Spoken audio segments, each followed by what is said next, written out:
Welcome to special analysis. నేను రమ్మ మండవ. ఈ రోజు అనాలిసిస్ లో భాగంగా మనం తీసుకోబోతున్న టాపిక్ ఏంటంటే మెడికల్ కాలేజీల అంశంలో జగన్మోహన్ రెడ్డి నోటికి ప్లాస్టర్ పడిందా, అందుకు మోడీయే కారణమా అని చెప్పేసి నేను టైటిల్ పెట్టినాను. ఎస్, ఈరోజు ఈ విషయంలో మెడికల్ కాలేజీల విషయంలో జగన్మోహన్ రెడ్డి ఎంత హడావిడి చేస్తూ ఉన్నారు పీపీఏ మోడల్ అంశంలో అనేది మనకు తెలుసు. గత 4 నెలలుగా కోడిగుడ్డు మీద ఈగలు పీకే విధంగా ఆల్మోస్ట్ దాన్ని కోటి సంతకాల సేకరణ దాకా తీసుకొచ్చారు ఆయన, గవర్నర్ కలిసిన దాకా. అయితే ఈ అంశంలో ఈ టోటల్ ఎపిసోడ్లో జగన్మోహన్ రెడ్డి ఈరోజు అడ్డంగా బుక్ అయ్యారు. ఈరోజు నిన్నటి వరకు తాను చంద్రబాబు నాయుడు ఒక్కనే టార్గెట్ చేస్తున్నా అనుకున్నారు ఆయన. అటు చంద్రబాబు నాయుడు ముఖ్యమంత్రిగా ఉన్నారు కాబట్టి మాటకు ముందు చంద్రబాబు నాయుడు అంటూ కూడా ఆయన ప్రైవేట్ పరం చేయడం అలవాటే అంటూ కూడా చాలా దారుణంగా మాట్లాడుతూ వచ్చారు జగన్మోహన్ రెడ్డి. కానీ ఈరోజు ఈ టోటల్ ఎపిసోడ్ వెనుక మోడీ ఉన్నారని తెలిసి జగన్మోహన్ రెడ్డి ఒక్కసారిగా డిఫెన్స్లో పడ్డారు. ఎలా ఉన్నారు మోడీ అంటే ఆ అంశం గురించి మనం చెప్పుకుందాం. ఇక్కడ పీపీపీ మోడల్ని అసలు ముందుగా ప్రతిపాదించింది కేంద్రమే.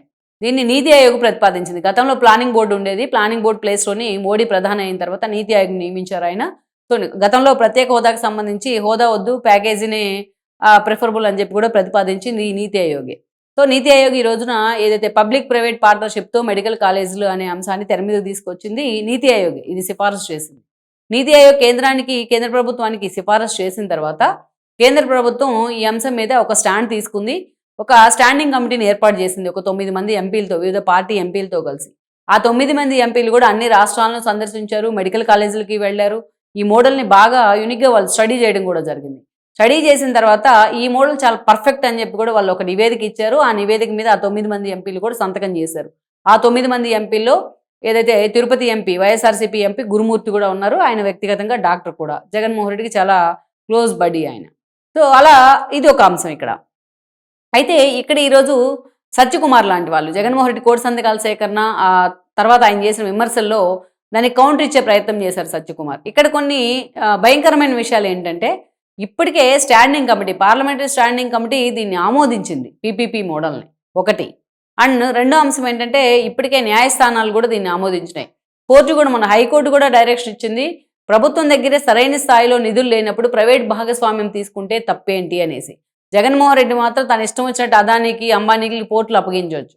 కానీ మెడికల్ కాలేజీ అంశంలో మాత్రం ప్రభుత్వం ప్రైవేట్ భాగస్వామ్యం వద్దు అంటారు ఈయన మాట్లాడుతూ ఉంటారు జగన్మోహన్ రెడ్డి. అదేవిధంగా చూసినట్లయితే ఇక పూర్తి స్థాయిలో ఇది కేంద్రం వైపు నుంచి తీసుకున్న నిర్ణయం. చాలా రాష్ట్రాల్లో ఇది ఇంప్లిమెంట్ కూడా అవుతా ఉంది. దాన్ని చంద్రబాబు నాయుడు ఇంట్రడ్యూస్ చేసే ప్రయత్నం చేస్తామని ఒక మాట బయటికి డెలివరీ చేస్తే దాని మీద ఇంత రాద్ధాంతం చేస్తూ ఉన్నారు జగన్మోహన్ రెడ్డి. అంటే మెడికల్ కాలేజీ ప్రైవేటీకరణ అంశాన్ని చంద్రబాబు నాయుడే నిర్ణయం తీసుకున్నాడు అనేది జగన్మోహన్ రెడ్డి ఆలోచన. కనీసం ముందు వెనుక అసలు ముందుగా ఏం జరిగింది, ఎందుకు చంద్రబాబు నాయుడు ఇలాంటిది ఆలోచన ప్రతిపాదన చేశారు, అసలు ఇది ఎక్కడి నుంచి వస్తుంది ఈ స్కీమ్ అనేది కూడా జగన్మోహన్ రెడ్డి స్టడీ చేయలేదు. బ్లంట్గా చంద్రబాబు నాయుడు ప్రైవేట్ పరం అలా పబ్లిక్ ప్రైవేట్ పార్ట్నర్షిప్ అన్నారు కాబట్టి ఆయన మాటలో ఒక ప్రైవేట్ అనే మాట దొరికింది కాబట్టి దాన్ని పట్టుకొని కుక్కతోక పట్టుకొని గోదావరినట్టే దాన్ని పట్టుకొని ఈ రోజున జగన్మోహన్ రెడ్డి 4 నెలలుగా అనవసరమైన రాద్ధాంతం చేస్తూ వచ్చారు. రాష్ట్రంలో పీపీపీ మోడల్ కంటే చాలా అంశాలు, ప్రజలు ఏదైతే స్పందిస్తున్న అంశాలు చాలా ఉన్నాయి. ప్రభుత్వ వైఫల్యాలు కూడా ఉన్నాయి కొన్ని విషయాల్లో. వాటిని టార్గెట్ చేసి ఉంటే జగన్మోహన్ రెడ్డికి మైలేజ్ అన్నా వచ్చి ఉండేది. ఈరోజు కోటి సంతకాలు అంటూ కూడా అడ్డంగా డ్రామా. ఒక A4 షీట్ తీసుకుంటే మనం అటు ఇటు సంతకాలు చేసుకుని చాలా జాగ్రత్తగా చాలా ఎక్కువ స్పేస్ ఇచ్చి చేసినా కూడా దగ్గరగా ఒక 60 సంతకాలు పడతాయి పేజీకి అటు ఇటు. మరి వీళ్ళు కోటి సంతకాల సేకరణ అని చెప్పేసి 50 వెహికల్స్ పెట్టారు. 50 వెహికల్స్లో ఎన్ని A4 బండిల్స్ వచ్చి ఉంటాయి? దట్టు జగన్మోహన్ రెడ్డికి ఓట్లేసిందే మొన్నటి ఎన్నికల్లో 1,20,00,000 మంది వేశారు. ఈరోజు చూస్తే 1,30,00,000 పైగా సంతకాల సేకరణ చేశామని చెప్తా ఉన్నారు. అసలు ఒకదానికి సంబంధం ఉండదు, ఒకదానికి పొంతన ఉండదు. అసలు ఒకరిద్దరు నేతలు తప్ప వైఎస్ఆర్సీపీలో ఎవరైనా సరే ఒక నేత వెళ్ళి ప్రత్యక్షంగా పాల్గొని కోటి సంతకాల కార్యక్రమంలో ఎక్కడన్నా అంత సీరియస్గా ఇన్వాల్వ్ అయి ఉన్నారా? సరిగ్గా ఇంతమంది నేతలు పాల్గొన్నారని ఒక వీడియోనే లేదు వైఎస్ఆర్సీపీ వైపు నుంచి. అసలు ఎవరెవరు సంతకాలు చేశారు, ఎలా సంతకాలు చేశారు, ఎక్కడి నుంచి చేశారనే దాని మీద ఒక క్లారిటీ లేదు. అదేవిధంగా కూకట్పల్లి నుంచి శ్యామల లాంటి వాళ్ళు అక్కడ సంతకాలు చేస్తున్నారు. అక్కడ జనం కూడా ఎదురు తిరిగారు. అసలు కూకట్పల్లిలో సంతకాలు చేయించేదేంటి చంద్రబాబు నాయుడు ఏపీలో సీఎంగా ఉంటే? సో ఇవన్నీ కూడా చాలా అనుమానాలు ఉన్నాయి దానిలో. గవర్నర్ వైపు నుంచి కూడా ఇదే క్వశ్చన్స్ జగన్మోహన్ రెడ్డికి ఎదురైనట్టుంది. ఈ చర్చ అయితే రాజ్భవన్ నుంచి అది లీక్ కాదు కాబట్టి బయటికి.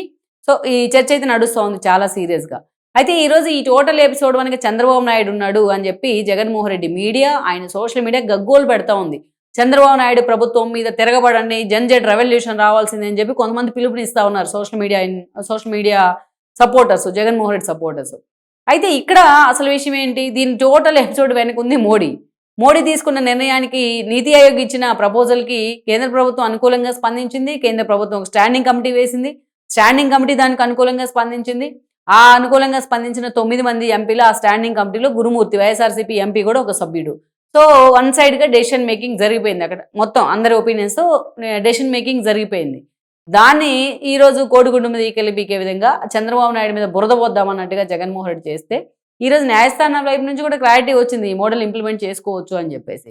సో జగన్మోహన్ రెడ్డికి అక్కడ ఏమీ మిగల్లా ఈరోజు ఈకలు పీకడానికి.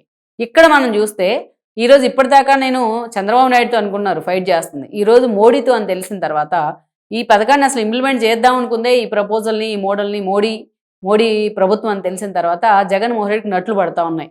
అందుకే కోడి సంతకాల సేకరణతో ఈ ప్రోగ్రాంకి ఫుల్ స్టాప్ పెట్టే అవకాశం అయితే కనిపిస్తూ ఉంది. ఈరోజు ఈ వ్యవహారం అంతా బయటకు వచ్చిన తర్వాత వైఎస్ఆర్సీపీలో ఒక్కరంటే ఒక్కరు కూడా ఏదైతే ఈ అంశానికి సంబంధించి మాట్లాడుతున్న సిచ్యువేషన్ అయితే లేదు. సో ఓవరాల్గా ఈ అంశానికి జగన్మోహన్ రెడ్డి అంతలా రెచ్చిపోయి ఒక్కసారిగా చెప్పబడిపోవడానికి కారణం అది మోడీ నిర్ణయం అని తెలిసిన తర్వాతే. సో ఈరోజు చంద్రబాబు మీదకి వెళ్ళిన ఒంటికాలతో వెళ్ళినంత ఈజీగా మోడీ మీదకి వెళ్ళిన సీన్ లేదు జగన్మోహన్ రెడ్డికి, ఎందుకంటే ఆయన పేక మీద కత్తిలాగా కేసులు వేలాడుతూ ఉన్నాయి కాబట్టి. సో అలాంటి పరిస్థితుల్లో ఈరోజు మోడీ ఈ ఎపిసోడ్ వెనుక ఉన్నారని తెలిసి జగన్మోహన్ రెడ్డికి నోటికి తాళం పడ్డట్టే మనకు కనిపిస్తూ ఉంది. Please share, like and subscribe R24 Telugu YouTube channel.